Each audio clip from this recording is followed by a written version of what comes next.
පොගනාටුම් ශාකය. පොගනාටුම් ශාකය ගත්තම ඒකේ ප්‍රමුඛ ශාකය වෙන්නේ ජන්මානු ශාකය.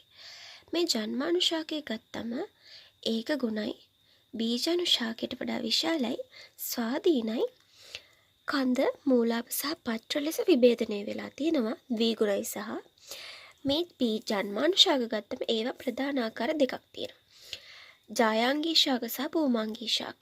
ජායාංගී ශාකය කියන්නේ ස්ත්‍රී ශාකය, පූමාංගී ශාකය කියන්නේ පුරුෂ ශාකය. ජායාංගී ශාකයෙන් අණ්ඩාණු දානියක් තුළ අණ්ඩසෛල තමයි නිපදවන්නේ.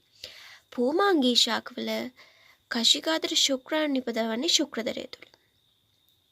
මෙන්න මේ ජායාංගී ශාකවල අණ්ඩසෛල බාහිර පරිසරයට විවෘත වෙන්නේ නැහැ. මේ ශුක්‍රාණු කශිකාදර ශුක්‍රාණු බාහිර ජලයට විවෘතයි. බාහිර පරිසරයට විවෘතයි.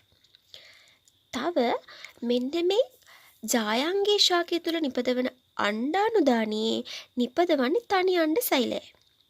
හැබැයි පූමාංගී ශාකවල කශිකාදර ශුක්‍රාණු විශාල සංඛ්‍යාවක් නිපදවනවා. ඒකට හේතුව අණ්ඩසෛල එකක් නිපදුවාට කශිකාදර ශුක්‍රාණුවනේ අණ්ඩසෛලය හොයන් යන්න ඕනේ. අන්න ඒ නිසා මෙන්න මේ අණ්ඩසෛලය හොයන් ගිහිල්ලා සංසේචන සම්භාවිතාවය තියාගන්න ඕනේ හින්දා තමයි කශිකාදර ශුක්‍රාණු විශාල සංඛ්‍යාවක් ඇති කරන්නේ. මෙන්න මේ ජායාංගී ශාකෙන් අණ්ඩසෛලයයි පූමාංගී ශාකෙන් කශිකාදර ශුක්‍රාණුවයි එකතු වෙලා සංසේචනය වෙලා හැදෙනවා ද්විගුණ යුක්තාණු.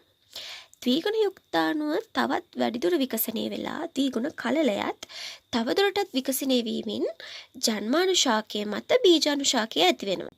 මේ ජන්මානු ශාකය ඒක ගුණයි, බීජාණු ශාකය ද්විගුණයි. මේ බීජාණු ශාකයේ ප්‍රධාන කොටස් තුනක් තියෙනවා. පාදය, තන්ත්‍රය, ස්පෝටිකාව. පාදයෙන් කරන්නේ ජන්මානු ශාකයේ මතට සවිවී ජලය හා ඛනිජ පෝෂණ අවශ්‍යතා සපයන එක. ජලය හා ඛනිජ අවශ්‍යතා සපයන එක. ඊට පස්සේ ස්පෝටිකාවෙන් කරන්නේ මෙන්න මේ ස්පෝටිකාවෙන් කරන්නේ ඌනනෙන් රූපාණුකාරයෙන් සමාන බීජාණු නිපදවීම. ඒකට කියන අපි රූපාණුකාරයෙන් සමාන නිසා සම බීජාණුකතාවය කියලා. මේ ස්පෝටිකාව පුපුරලා ස්පෝටනය වෙලා බීජාණු පිට වෙනවා. බීජාණු සුදුසු පස්තරයක් මත වැටුනම උදාහරණයක් විදිහට තෙතපස හෝ ශාක පොත්තක් මත වැටිලා ඒවා විකසනය වෙලා ප්‍රාක්තන්ත්‍රය ඇති වෙනවා. මේ ප්‍රාක්තන්ත්‍රයේ අංකුරයක් මගින් ආපහු ජන්මානු ශාකය ඇති වෙනවා.